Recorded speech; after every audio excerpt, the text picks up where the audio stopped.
अस्सलामुअलैकुम नाजरीन, आप देख रहे हैं न्यू बीबीसी न्यूज एचडी और मैं हूं आपकी मेजबान सना चौधरी। शामिल करते हैं आज की अहम खबरें।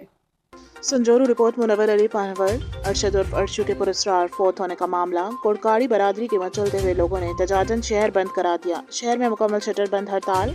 कल शाम को गिरफ्तारी के डर से आपने आपको मुबैना गोली मारकर खुदकुशी कर ली है। पुलिस अरशद उर्फ अर्शु कोटकाड़ी के वारसों ने संजोरा शहर के बच्चल चौक पर लाश रखकर धरना दिया है। मामले की जांच और इंसाफ का मुतालबा, जबकि वारसों की जानिब से पुलिस पर यह इल्जाम है कि पुलिस ने हमारे जवान को हाथ से गोली मारकर सारा दिन गुम रखा है। रात देर से पोस्टमार्टम करके हमारे हवाले किया है। हम जब तक लाश नहीं उठाएंगे जब तक हमारे साथ इंसाफ नहीं होता। अरशद उनजो तांजो वास्तो छा? सर मुझो नालो सदाम हुसैन है।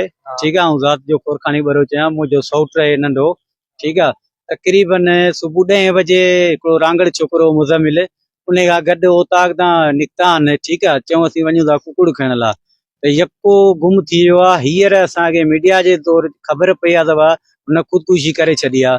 असीं उते सिंजोरे विया आहियूं, न असांखां कंहिं सिंजोरे एस जो असांखे इतला ॾिनी आहे, न असां उते ॾिसूं था वञी त छा आहे छा न आहे, छा डिटेल आहे छा डिटेल न आहे। ऐं हींअर टाइम तव्हां ॾिसी सघो था 11 पिया थियनि, सुबुह 10 बजे को निकितल आहे। असांखे कोई इतला कोन्हे। असीं हींअर भॼी सां गॾु तां अची निकिता आहियूं। अच्छा, पुलिस चए थी त पंहिंजे पाण खे गोली हंयां। पंहिंजे पाण खे गोली हंयां, असांखे उते छॾीनि त सही, ख़बर त पए पोस्टमार्टम में पंहिंजे पाण खे ईअं गोली केरु चरियो त कोन्हे जो पंहिंजे पाण खे गोली हणंदो। घणा ॿार अथसि? भाइर उनजा नंढा भाइरनि, 4 भाइरनि, त हीउ वॾे में वॾो ई आहे। जी हा, ओके।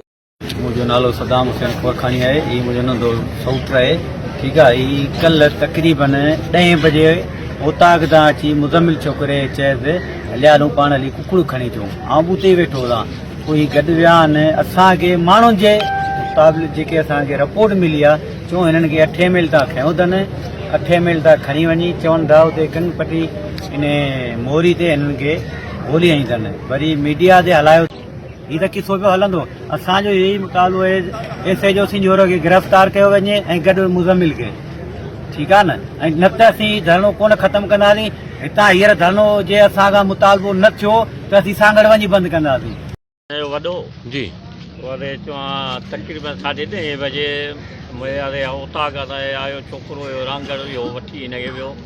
ऐं पोइ ख़बर असांखे पई त भई 8 मील तां पुलिस चयो आहे त भई 40 तां केस हिन ते घुरबलो आहे।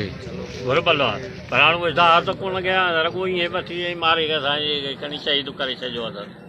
असां इंसाफ़ खपे। गोरी ते हिनखे गोरी हणी छॾी अथनि, मारियो अथनि। ठीकु आहे, त असांखे ख़बर पई आहे मीडिया जे थ्रू शाम जो वञी, त पोइ बि असां भॼ डोड़ कई आहे। वरी बि असांखे राति जो तकरीबन 11-12 बजे लाश ॾिनो वियो आहे ऐं असांजो बेगुनाह मारियो अथनि। कहिड़े केसनि में घुरबलो असांखे ज़ाहिर करे ॾेखारीनि न। सूबेदार हथ सां मारियो आहे ऐं मुज़मिल मारायो, सम्झी हिन गॾिजी पैसा वठी मारायो आहे।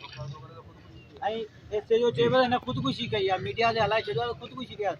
कोई चरियो आहे छा आहे ख़ुदकुशी हिते न थिए, उते वञी कंगपटी ते कयो आहे। ऐं ज़िमेदार माण्हू 60 एकड़ हाणे तव्हांजो मुतालबो छा आहे? उते पोइ पुलिस ॼाण आयो आहे त असांखे ख़ुदकशी कई आहे। भई ख़ुदकशी छो कई, कहिड़ो ॾोह आहे, कहिड़ो आहे त हिन तकलीफ़ पई जो ख़ुदकशी कई। हिन असां झड़पी वरिती नेरा करे हुन ख़ुदकशी करे। हेॾो त ॾोहियार ई बि असांजो कोन हो न जेको ख़ुदकशी करे आहे। ऐं 8-10 ॾींहं त हे असां ते जेल मां निकितो आहे, छुटी आयो आहे। हे केस सभु कोन पुलिस चयो आहे त भई 40 त केस हिन ते घुरबलो आहे। घुरबलो आहे, पर हाणे उहे ज़ाहिर त कोन कया, रुॻो ईअं बसि ईअं मारे असांजे खणी शहीद करे छॾियो आहे। असां इंसाफ़ खपे।